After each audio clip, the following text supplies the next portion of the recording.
Ce n'est qu'aimer, et que connaître, qui compte, non d'avoir aimé, ni d'avoir connu. C'est angoisse que vivre d'un amour révolu.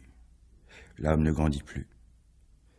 Voici que dans la chaleur enchantée de la nuit noire, qui là-bas, parmi les méandres du fleuve, et la vision de la ville assoupie, parsemée de lumière, frémit encore de 1000 vies, des affections, mystères et misères des sens, me rendent hostile ces formes du monde qui, hier encore, constituaient ma raison d'être. Triste et là, je rentre chez moi parmi de noires places de marché, de tristes routes, tout autour du port fluvial, parmi les baraques et les entrepôts mêlés aux derniers prés.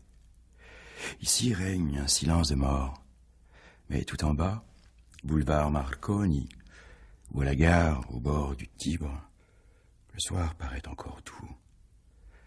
Vers leur faubourg, le rameau s'en retourne sur de petites motos, en bleu ou bien en pantalon de travail, mais plein d'un entrain joyeux, des jeunes gens, avec un camarade en selle, hilar, crasseux. Les derniers clients bavardent, debout, à voix haute, ça et là dans la nuit, aux tables des cafés, encore éclairées et presque vides. Pauvre merveilleuse cité, tu m'as appris ce que les hommes, joyeux et cruels, apprennent, enfant. Les petites choses se découvrent, la paisible grandeur de la vie, le fait ainsi de marcher vigilant et dur dans la cohue de la rue, de s'adresser à un autre homme sans trembler devant lui, de ne pas avoir honte de vérifier l'argent compté d'un doigt paresseux par l'employé qui file en sueur au long des façades dans la couleur d'un éternel été. Me défendre, attaquer, avoir le monde sous les yeux, et non seulement dans mon cœur, comprendre que peu de gens connaissent les passions dont est faite ma vie. Et s'ils n'ont rien de fraternel, ce sont pourtant des frères, puisqu'ils connaissent justement des passions d'hommes, et que, joyeux, inconscients absolus, ils vivent des expériences qui me sont inconnues. Pauvre merveilleuse cité, tu m'as fait faire l'expérience de cette vie inconnue, jusqu'à me faire découvrir ce qu'était pour chacun le monde.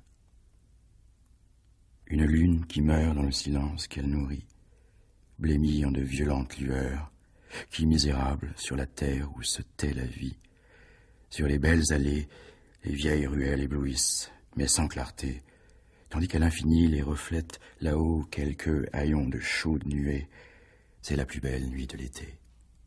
Trastevere, dans son odeur de paille, de vieilles étapes d'auberges vides, n'est pas encore endormi. Les noirs recoins, les murs paisibles, résonnent d'enchantements, de bruit. Hommes, enfants rentrent chez eux, sous des guirlandes de lumière, abandonnées désormais, vers leurs ruelles qu'obstrue l'obscurité et les ordures de ce pas lent qui se gravait au plus profond de mon âme.